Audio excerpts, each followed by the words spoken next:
ahora.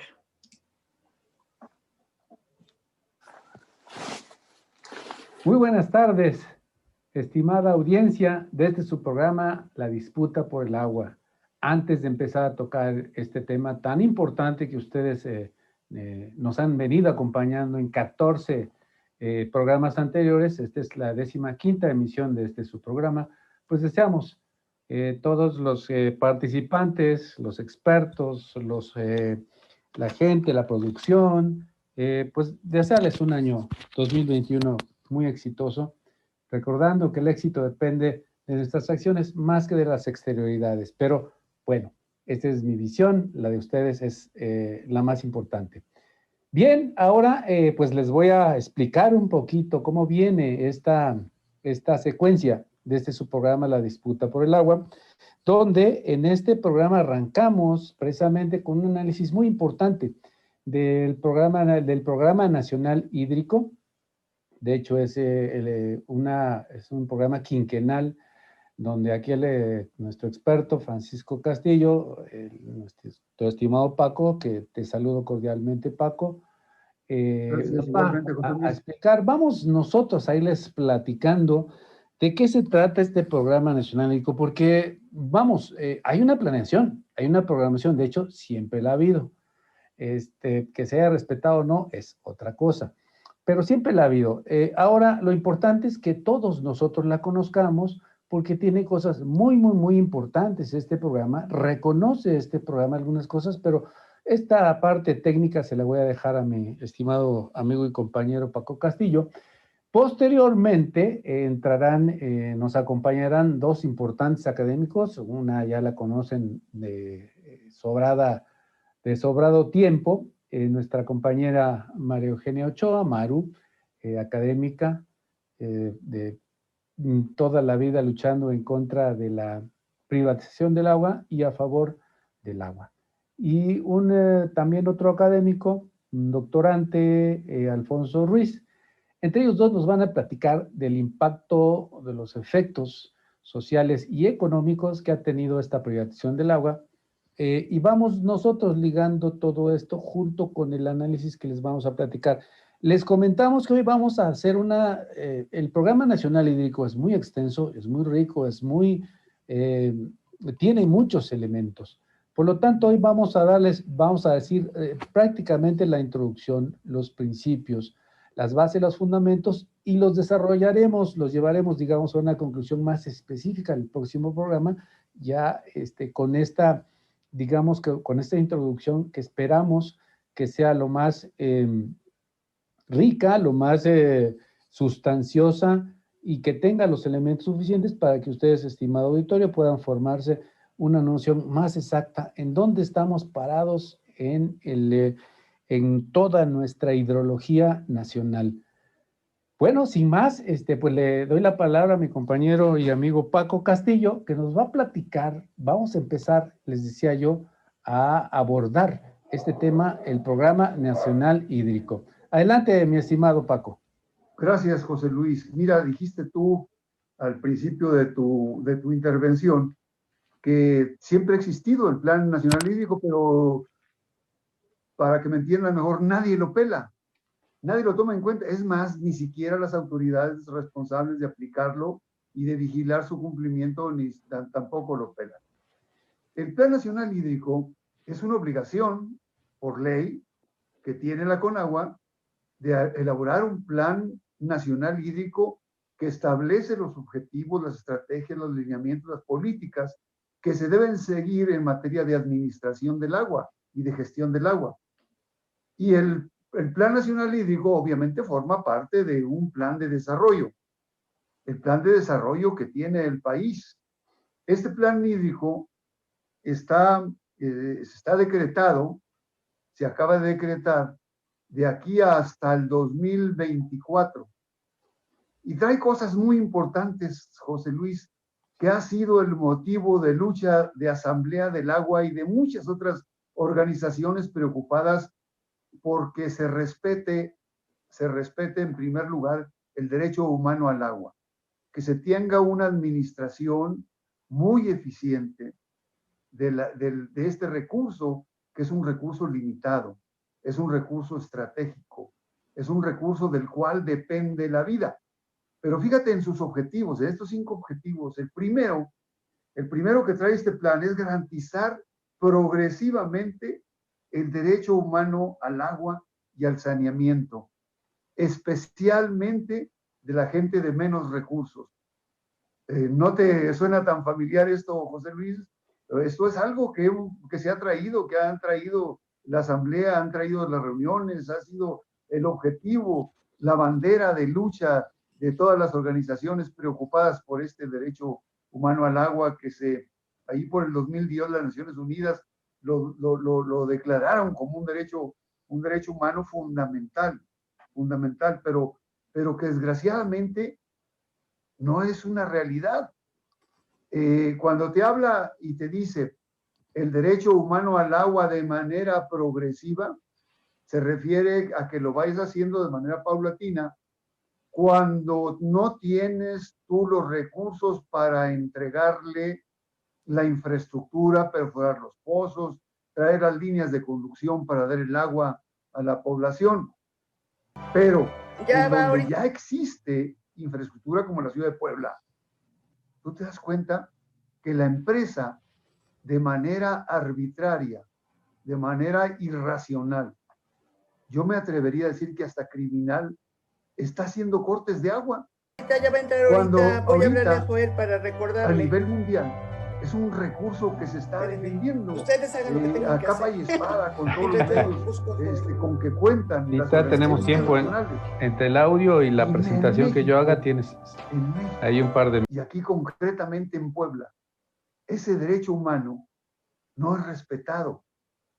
No es respetado ante los ojos de todo mundo. El agua de manera arbitraria en un momento de pandemia en donde el agua y el saneamiento, el drenaje y el saneamiento son vitales para hacer frente a una pandemia que está causando muchas muertes en el país y en el mundo. Entonces, el primer objetivo es ese, garantizar progresivamente el derecho humano al agua y al saneamiento, principalmente la gente más necesitada.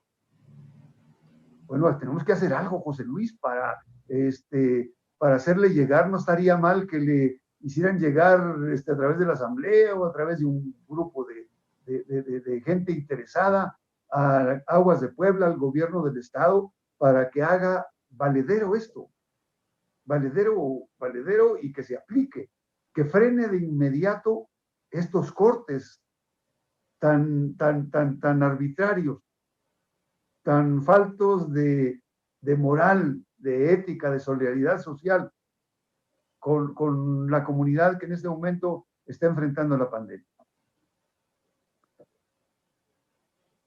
El segundo punto el segundo objetivo es aprovechar eficientemente el agua para contribuir al desarrollo sostenible de los sectores. Es algo que hemos manejado en todos los foros, en todas las discusiones. El agua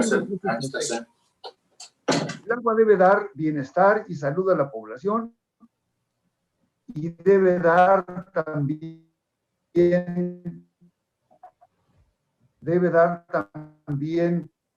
la posibilidad de promover el desarrollo industrial, el desarrollo comercial, todo tipo de desarrollo. El agua es un recurso estratégico, por eso no es posible que lo pueda manejar una empresa, por eso debe formar parte de los recursos estratégicos del gobierno. Y fíjate que a mí me gustaría escuchar, nada más para que te des cuenta de todo esto, con elementos, con fundamento, con gente que ha venido investigando y ha venido estudiando, que Maru nos platicara ya con el tema, porque tiene que ver mucho lo que está analizando Maru y el doctor, tiene que ver mucho con esto que te estoy platicando, José Luis. Me gustaría escucharlos y todo su planteamiento, todo lo que han logrado ellos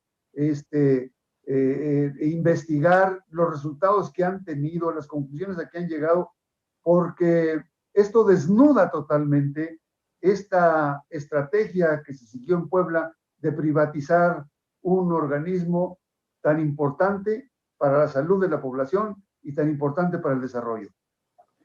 Sí, Paco. Y bueno, antes de darle la palabra a nuestra compañera Maru, y bueno, primero darle la bienvenida, yo quiero comentarle, estimado público, que esto que acaba de decir Paco Castillo, en cuanto a que se debe, que es potestad del gobierno hacerlo.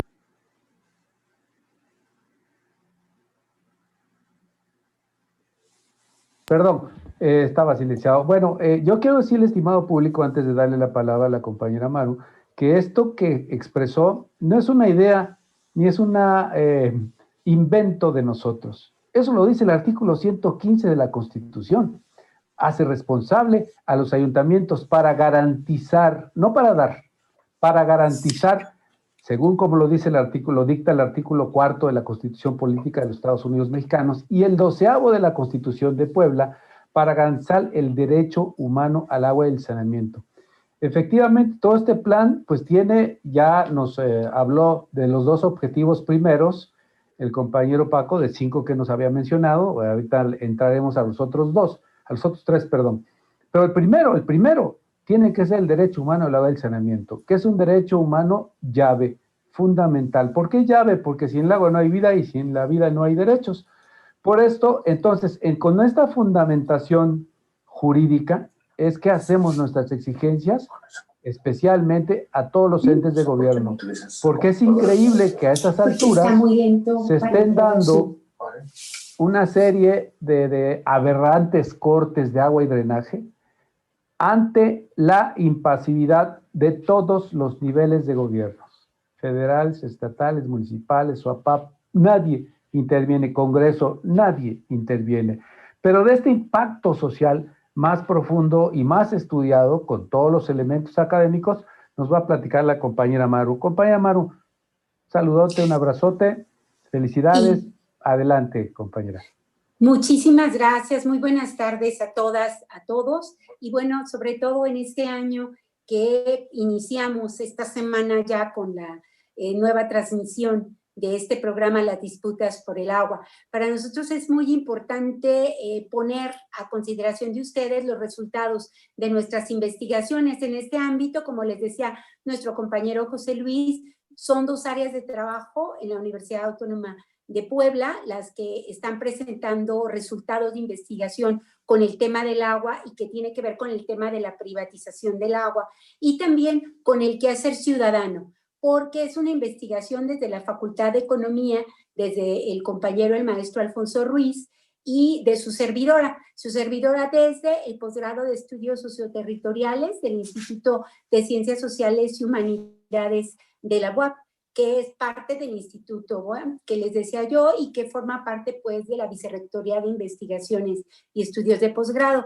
En ese sentido, ambos abordamos el tema de la privatización, pero quisiera abordar primero, porque el compañero Alfonso no puede estar presente ahorita, tuvo problemas con su computadora, pero nos mandó los cuadros que el compañero yo nos va a hacer favor de irlos proyectando ahorita para plantearles el estudio la privatización del agua desde un enfoque más económico, desde los indicadores económicos que a nivel oficial se han ofrecido.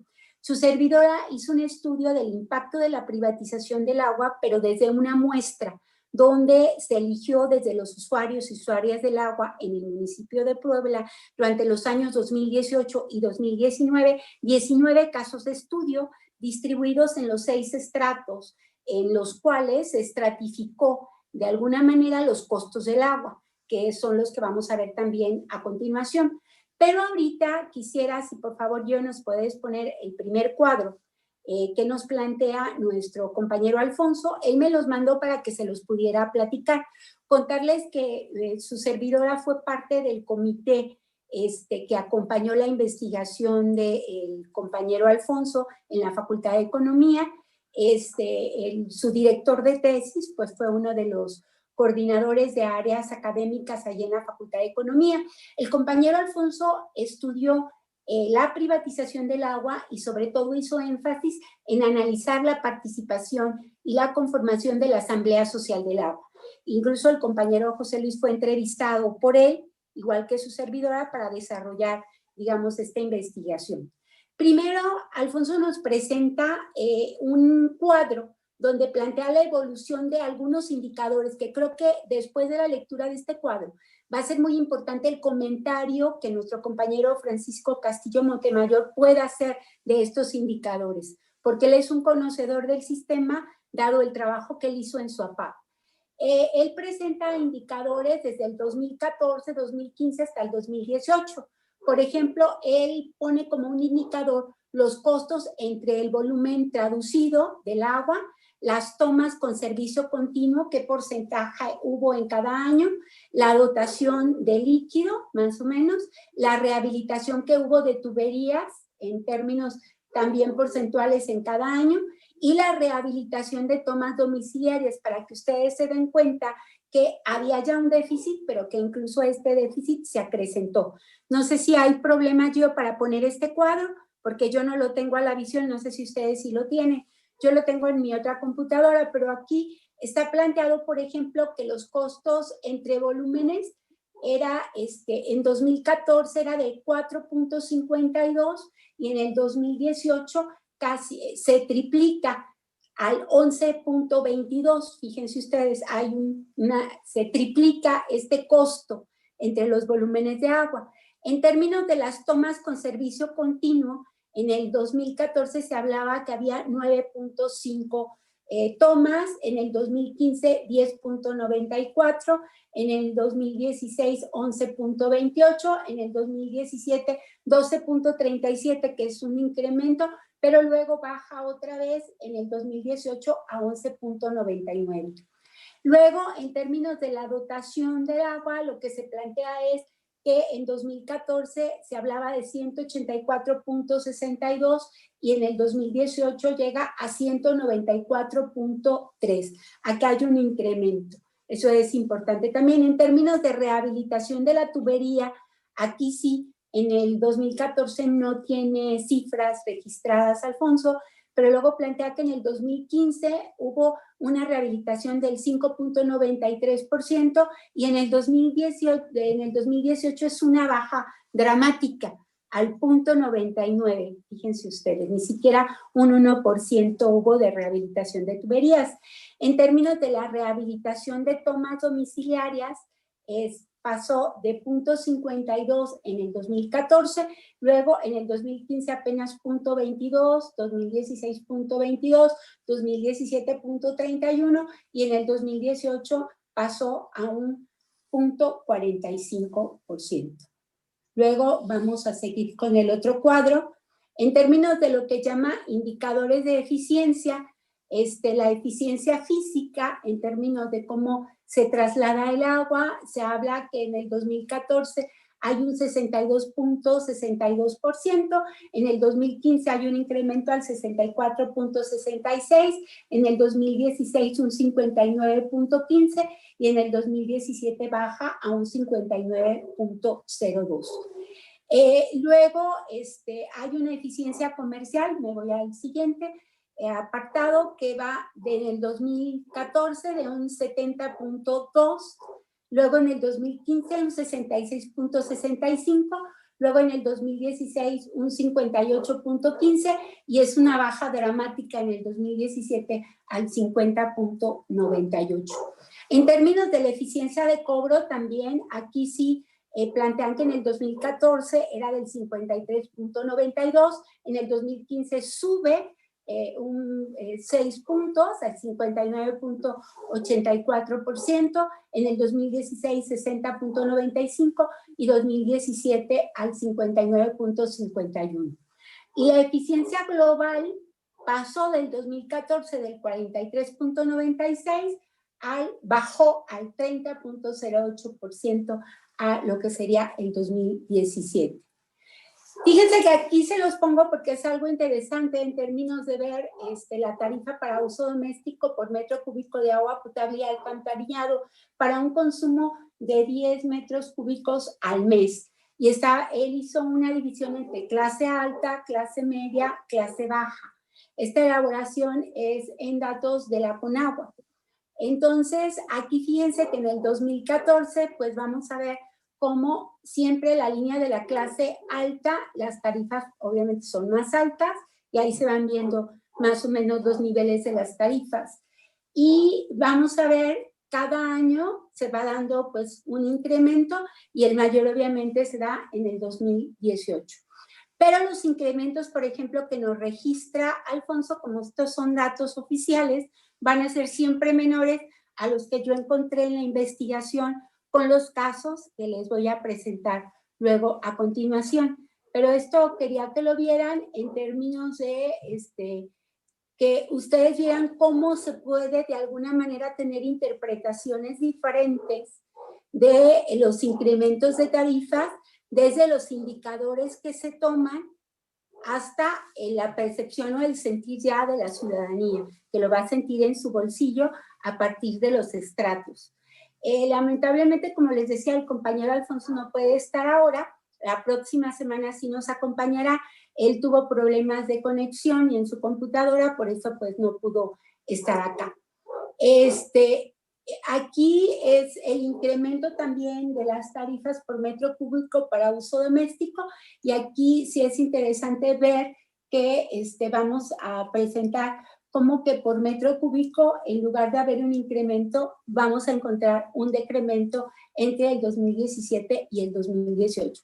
Esto sería una cuestión técnica que también creo que la tendríamos luego que analizar a profundidad.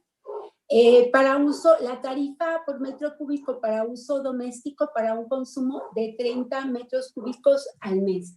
Y aquí él hace un análisis comparativo entre el caso de Puebla, de Naucalpan, de la Ciudad de México, de Ensenada y de Toluca. Y fíjense cómo la tarifa más alta la tiene Puebla. Y eso pues ya nosotros lo hemos mencionado en diferentes ocasiones, como las tarifas más altas, una de las tarifas más altas las tenemos aquí en el estado de Puebla, y en el caso del municipio con el caso de la privatización. Estas fueron las tablas que nos alcanzó a enviar el compañero Alfonso. Entonces quisiera que pudieran de alguna manera comentarlas. No sé si ustedes las pudieron tener en su visibilidad. José Luis.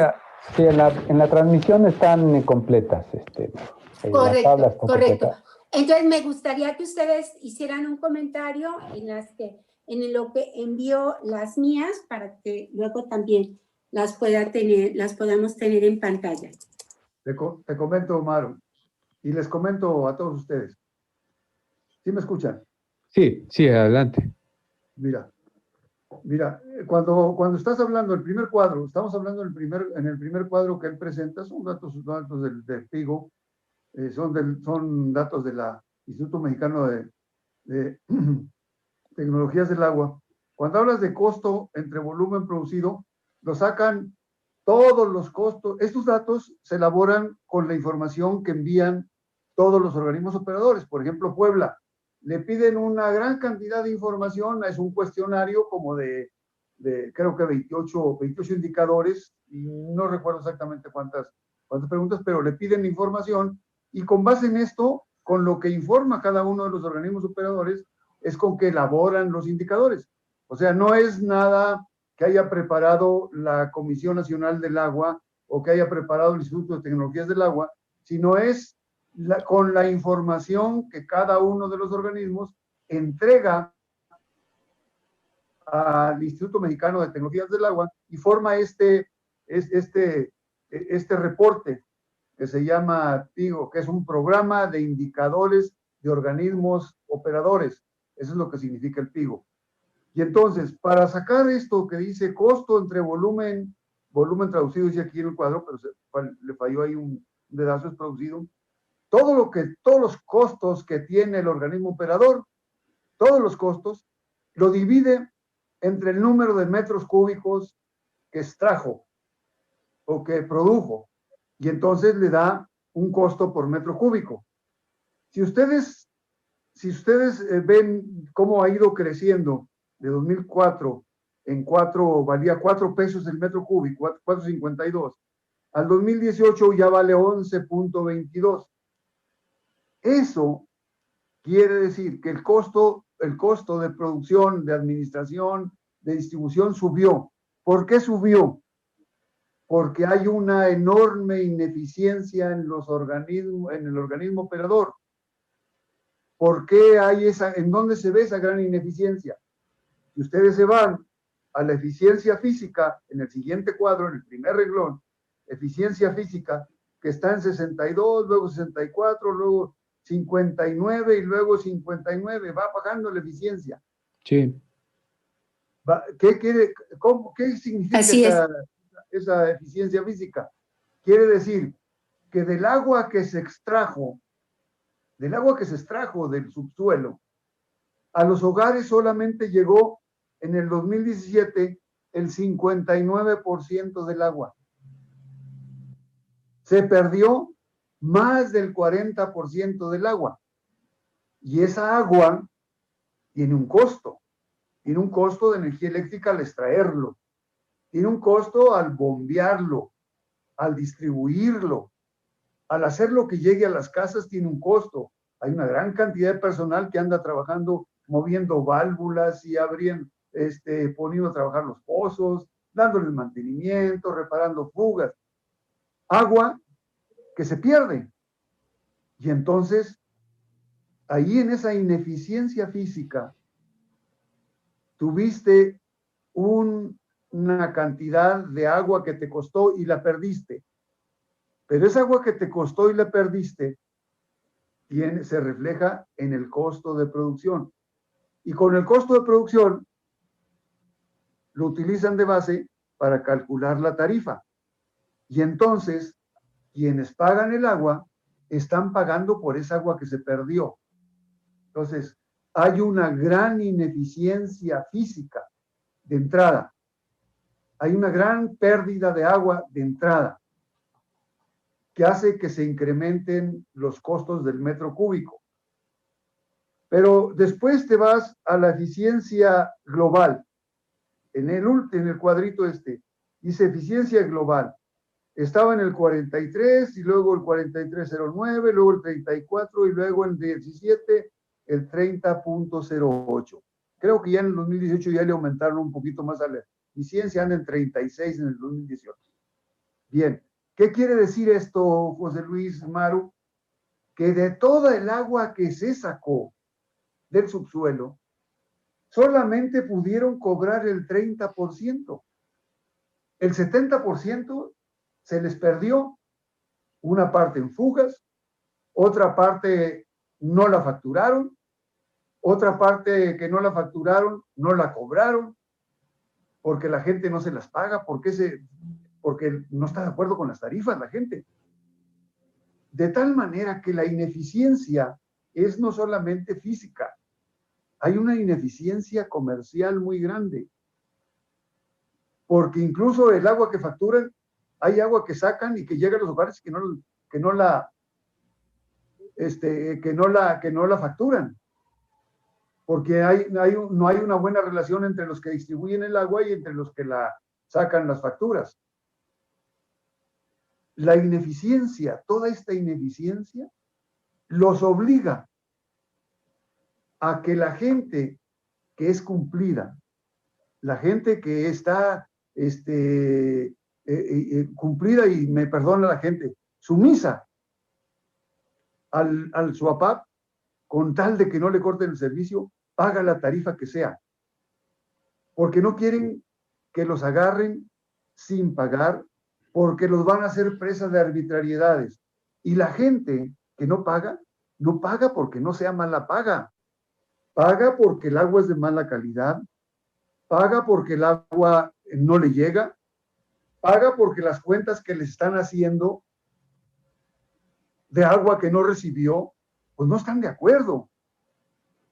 Además de esto, el trato despótico, el arbitrario, las multas y una gran cantidad de cobros que le hacen que la gente diga, pues yo no te voy a pagar esto es una injusticia.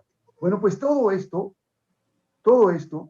se está unando para que ahorita en este momento el SUAPAP esté totalmente quebrado. y entonces también esté Aguas de Puebla teniendo serios problemas de economía, de tal manera que el que agarran lo hacen pedazos. Te agarran a ti que me debes y te hacen pedazos, te hacen las cuentas del gran capitán, te cobran una calidad de agua que no te dan, te cobran un saneamiento que no te dan, te cobran tarifas excesivamente elevadas, como ya lo dijo Maru en ese cuadro que presentó de los más caros, y entonces la situación es verdaderamente caótica y todo lo está pagando la gente. La pobre gente que se tiene que someter a la arbitrariedad de la autoridad que se conduela del martirio que está teniendo la población por el manejo de Aguas de Puebla. Bueno, yo no sé, compañera Maru, de dónde salieron estas cifras, pero se me hacen muy benévolas.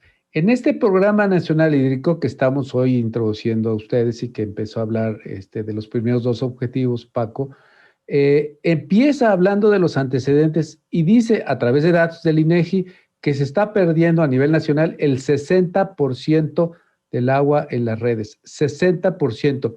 Y yo sospecho que Puebla anda por ahí. Es decir, estas cifras que presentaron, obviamente los compañeros las toman de algún lado, de alguien que dijo, porque pues no tenemos la capacidad nosotros de medirlo, pero yo asumo que no llega al 50%, porque más bien que está abajo del 50% su eficiencia, por lo tanto el desperdicio de agua es mayor al 50%.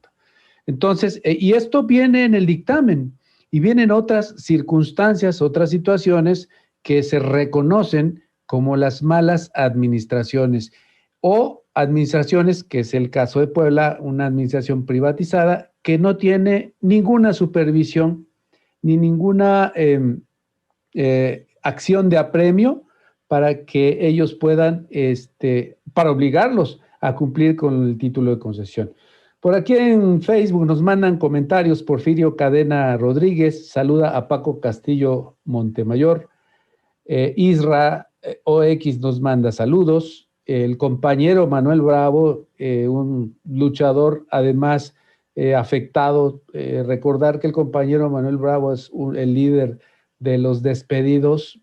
Ya por ahí nos dirá el compañero Manuel cuántos son, pero fueron muchísimos con esta privatización. Evidentemente, al despedir a tanta gente, pues la eficiencia en todos los sentidos, operativa, financiera, de cobranza, pues disminuye, evidentemente, a niveles terribles. Nos manda saludos, felicidades, excelente panel, muchas gracias Manolo, también nosotros. Y Connie Ángel también nos manda saludos. Pues Paco, pues ya vimos esto, pero ahora platícanos, al menos a nivel superficial, de los otros tres objetivos que nos marca esta Programa Nacional Hídrico que estamos abordando, donde precisamente esto que expuso la compañera Maru es una parte central, esta ineficiencia en cuanto a la prestación del servicio y a la cobranza, ¿no? Si nos puedes comentar. Sí, y para después poder complementar nada más para que lo tengan en cuenta, que después ya yo pasaría a reforzar la parte más cualitativa de la investigación que se hizo con las personas de las colonias. Gracias. El tercer punto, José Luis, el tercer objetivo que establece de los 5 es reducir la vulnerabilidad de la población a los problemas de sequía y de inundaciones. Aquí en Puebla tenemos un problema latente, todos los periodos de lluvia, la gente que vive a lo largo de la Toyaca, a lo largo de la Salseseca, está con el proceso en la boca esperando que no vaya a caer una lluvia extraordinaria, porque ya han tenido desbordes incluso con consecuencias fatales. Yo recuerdo por ahí ¿qué será? El 1999 o fue 98, no recuerdo, cuando se desbordó el Alceseca, también por un error garrafal, que juntaron 2 arroyos para ahorrarse un puente, y cercenaron un arroyo y lo hicieron pasar en una obra ahí de ingeniería descabellada, kafkiana, para meter y ahorrarse un puente. Vino el agua, se llevó el relleno que tenían, y arriba del relleno estaban varios, creo que 9 autos, y se llevó a familias ahí que estaban en los autos y murieron 9 personas en esa inundación por esa, sí, por esa, ese error tan garrafal de ingeniería hidráulica que se cometió. Y bueno, también establece como cuarto punto, preservar la integridad del ciclo del agua a fin de garantizar los servicios hidrológicos que brindan cuencas y acuíferos. Lo que pide es que se vigile el ciclo hidrológico, que se cuiden las cuencas, las zonas de recarga, donde las partes altas de las montañas, en este caso sería la Malinche por un lado, la Sierra de Atlántico de acá de Tlaxcala por otro lado, la Sierra Nevada, el Iztaccíhuatl, principalmente, la Mujer Dormida, como lo conoce toda la gente. Esas son áreas que se tienen que conservar, evitar la deforestación, es tratar de evitar que la gente siga subiendo sus terrenos de cultivo, tumbando árboles. Habría que reforestar, habría que hacer obras para retener el agua, para retener el suelo, hacer que en la ciudad se necesita que el plan de desarrollo urbano a todos aquellos proyectos inmobiliarios se les exija obras para recargar el acuífero. Hay que hacer pozos de absorción, hay que establecer una política para que todo aquel que va a consumir grandes cantidades de agua se les exija que se construyan pozos de absorción. Hay que buscar la forma de que las cuencas estén más cuidadas, desde la recarga del acuífero, que ya ha perdido capacidad de recarga. Hay que buscar la forma de manera artificial que se trabaje en hacer que la infiltración se dé. Si no se da de manera natural, hay que ayudarle con obras artificiales. Y el quinto, fíjate, importantísimo. La gobernanza. Permíteme, Paco, te voy a detener tantito para explicarle a nuestro público, nuestra audiencia, que al desperdiciarse este 60% que dice este estudio del INEGI, es del INEGI, evidentemente se tienen que desequilibrar en la extracción, aparte del costo de la extracción que ya nos mencionaba Paco, pero se desequilibran los cuerpos hídricos. Entonces, ustedes imagínense que de ese 60%, evidentemente nuestro ideal sería, bueno, recuperemos todo. Imagínense que se recupera el 40%, es duplicar el caudal que ahorita se está dando, con lo cual impactaría en dos cosas, en darle mayor y mejor agua a los mexicanos, y la otra, pues evidentemente el costo sería menor, pero la otra también sería dejar de afectar a estos acuíferos. Por esto precisamente la importancia de este manejo que decía nuestro compañero Paco. Ahora sí, Paco, explícanos cuál es el quinto objetivo. El quinto objetivo es eso que hemos platicado durante mucho tiempo. ¿Cómo hacer que la gente participe en la política, en las políticas hidráulicas? ¿Cómo hacerla que esté al pendiente de los programas, de los proyectos, de las autorizaciones que se otorgan para los usos, para el aprovechamiento? Vienen aquí relacionados los puntos, pero yo quisiera platicárselos de manera más coloquial. Hay que hacer que la gente participe en la administración del agua. Hay que hacer que la gente participe en los organismos operadores, en sus consejos directivos y en los programas de distribución y de operación que vigilen la calidad del agua, que estén vigilando la calidad de las descargas que están haciéndose a los ríos, porque la gente paga porque se le dé un tratamiento al agua. Pero cuando la empresa quiere cobrar sin dar el tratamiento, obviamente que la gente se resiste a pagar, porque se siente defraudada, se siente engañada, se siente robada ante los ojos de la autoridad. Si tú le estás cobrando, permitiendo que la empresa le cobre a la gente un servicio que no te está dando, la gente se siente engañada, se siente desamparada porque las autoridades no intervienen en su apoyo, y las autoridades están para eso. Nosotros sabemos perfectamente bien, porque tenemos los datos de las empresas de laboratorio, del agua que entra a las plantas y la calidad que sale. Sabemos la cantidad que entra y sabemos que hay una gran cantidad de agua que ni siquiera entra a las plantas, que se descarga así. Y de pronto te llegan, José Luis, y te dicen, pues fíjate que me debes tanto, 3,000 o 4,000 pesos de saneamiento. ¿Cómo vas tú a aceptar un cobro en donde te están engañando? Claro. Te están robando y más a la gente de bajos recursos. Entonces, esto es muy importante. Entonces, por eso necesitamos que la gente participe en la supervisión. Se habla de una contraloría del agua, de la una contraloría social, que podría ser. Se habla de observadores, que sea una obligación que en cada colonia o en cada manzana exista una persona. Hay muchas personas que quisieran participar como monitores de la calidad del agua que está recibiendo su colonia, de la cantidad de agua que está recibiendo su colonia, de los cobros que le están haciendo, que esté atento, que participe para que le exija, en este caso a la empresa, y donde no esté una empresa, al mismo gobierno, al mismo organismo operador del municipio, que le exija que haga un esfuerzo por perder menos agua, porque su agua se le entregue de manera accesible, asequible, aceptable, de manera oportuna. Suficiente. De manera oportuna. Cuando se dice asequible, quiere decir que sea un precio justo. Cuando se dice aceptable, es que sea incolora, inodora, y que tampoco no tenga patógeno, ni tenga todo eso. Entonces, eso es muy importante. A eso se refiere esto. La gobernanza del agua, ¿verdad, Paco?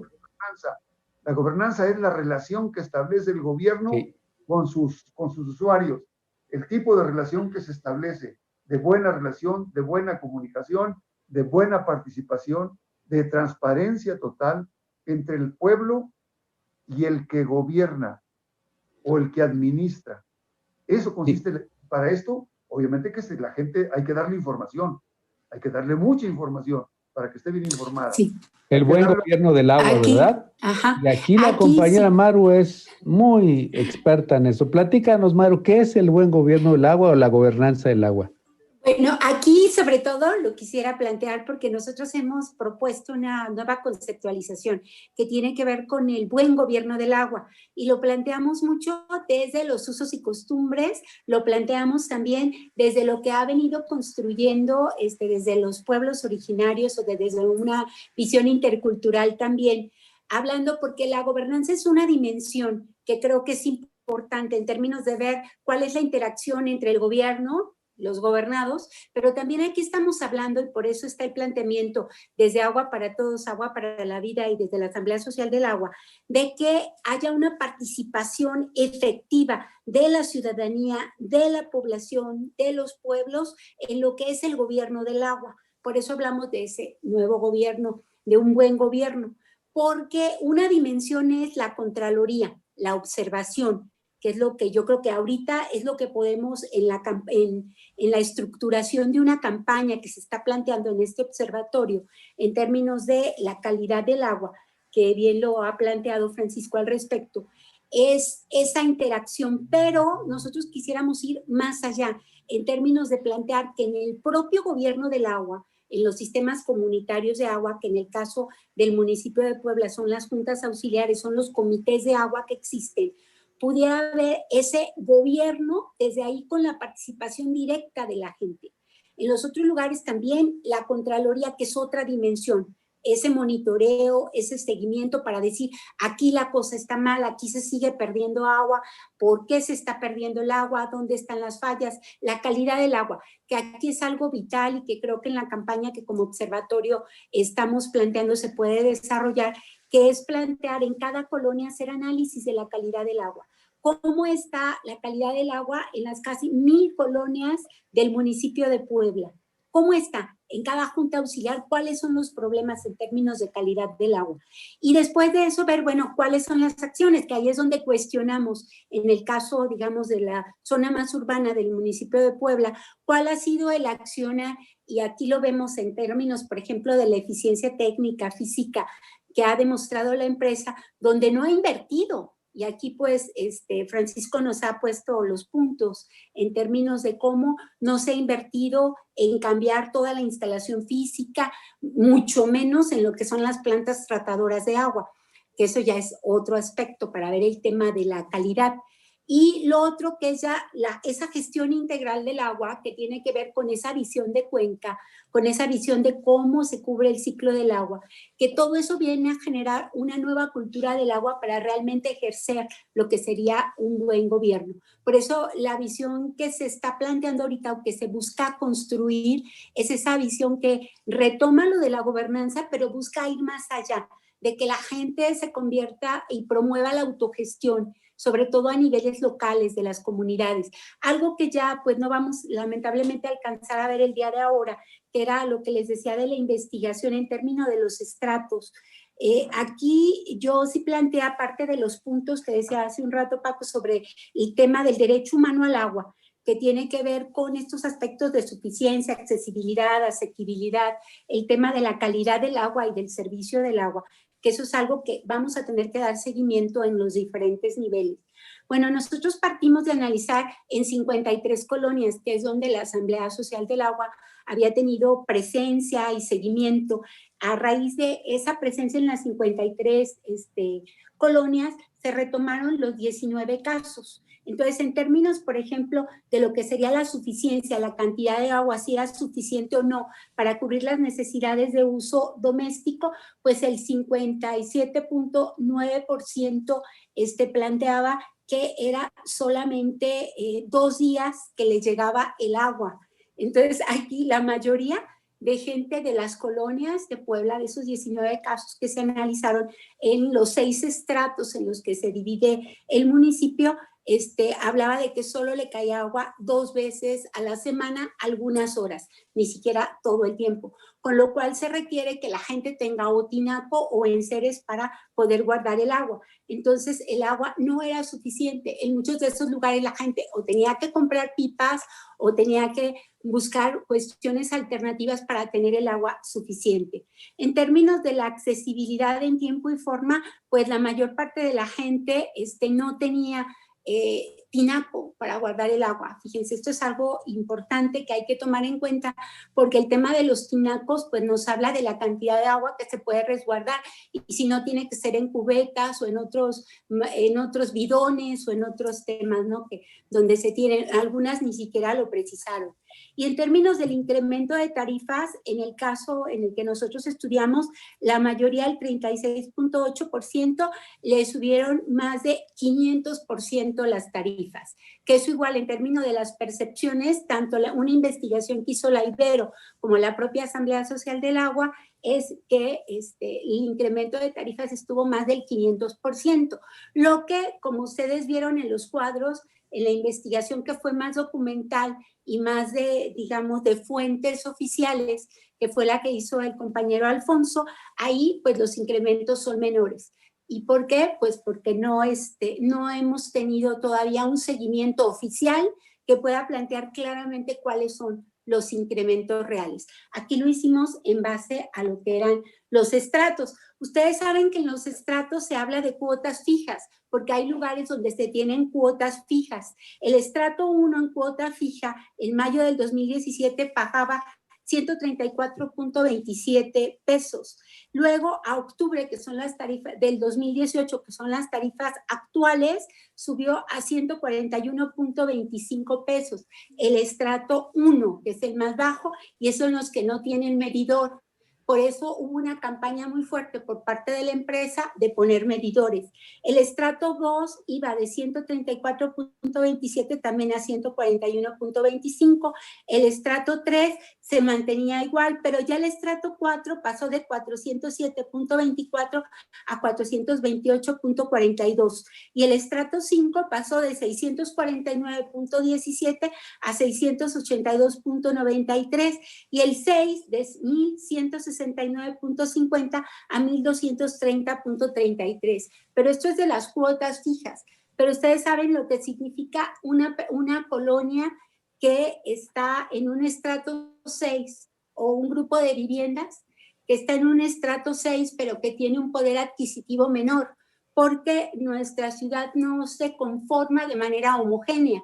Hay colonias que tienen un estrato alto, pero ahí hay viviendas o hay cuadras o hay parte de la colonia donde tienen un nivel de poder adquisitivo mucho menor, y sin embargo sus recibos les llevan por el estrato al cual les pertenece. Por eso es que aquí tenemos un problema muy grave de inequidad que no logró ser abordado. Y aquí lo vemos también cuáles son las tarifas por metro cúbico de agua, también vía los estratos. El estrato 1, que en 2017 era de 6 pesos, pasó al 2018 a 6.31. Y el último estrato, para que vean, digamos, las diferencias, el 6, de 16 pesos el metro cúbico a 16.83. Sin embargo, aquí el tema es qué es lo que ocurre cuando el medidor se dispara, que es la mayoría de los casos que se presentaron, por ejemplo, en el caso de la Asamblea Social del Agua, donde la gente iba a plantear que en los medidores se dispararon y de antes de la privatización pagar 130 pesos, 140 pesos, después de la privatización ya les llegaba un recibo de 600, 800 pesos. Entonces esto se disparó y obviamente la gente no lo pudo pagar. Hay tarifas promedio que se sacaron en términos de las realidades que la gente fue presentando, y en el estrato 1 pasó a 176.56 y en el estrato 6 a 1.599.43 pesos. Entonces, imagínense ustedes lo que es pagar al mes de agua, 1.599.43 pesos. Por eso en los casos que les presenté en los diagramas de Venn, aquí, por ejemplo, hubo un caso donde el incremento fue del 4,000%. Y así hubo casos que se fueron presentando al respecto. Hay otra donde la calidad del servicio para accesar al agua pues planteó un 42.11% que hubo suspensión de agua y de drenaje de la gente que fue abordada en esta investigación. El 26.32 tuvo suspensión de drenaje, el 10.53 suspensión de agua. Fue interesante porque aquí hubo más suspensiones de drenaje, con las implicaciones en términos de salud que esto puede tener. Un 26.32 amenazas de corte y un 31.58 un condicionamiento. La gente sí cuestionó mucho el servicio del agua. Entonces, hasta aquí me quedaría el día de ahora, porque creo que en los siguientes programas vamos a poder seguir enfatizando sobre las valoraciones que la gente hizo y las acciones que la gente ha desarrollado desde la privatización del agua hasta ahorita para defenderse de la empresa, para cuestionarla y para enfrentarla. Pues muchas gracias, Maro. Gracias. Y miren, aquí ya intentamos darles, como les habíamos dicho al inicio, el panorama de lo que vamos a ampliar en los siguientes programas. Y nada más dejarles aquí como recordatorio de los 5 objetivos que nos presentó Paco Castillo, además los que yo apunté, que además son los que están bien en el programa, que es garantizar el derecho humano al agua y saneamiento, el 1. El 2, recuperar la eficiencia en los sistemas de operadores de agua. El 3 es la prevención de las inundaciones o afectaciones. El 4, recuperar el ciclo del agua. Y el 5, que nos acaban de explicar ambos compañeros, el buen gobierno del agua. Con esto lo dejamos. Esto es el inicial de esta parte de este año. Y la próxima semana, en el próximo capítulo de su programa, La Disputa por el Agua, pues estaremos ampliando estos conceptos y ya llegando al aterrizaje, ¿qué es lo que podemos exigir nosotros como ciudadanos con esta información.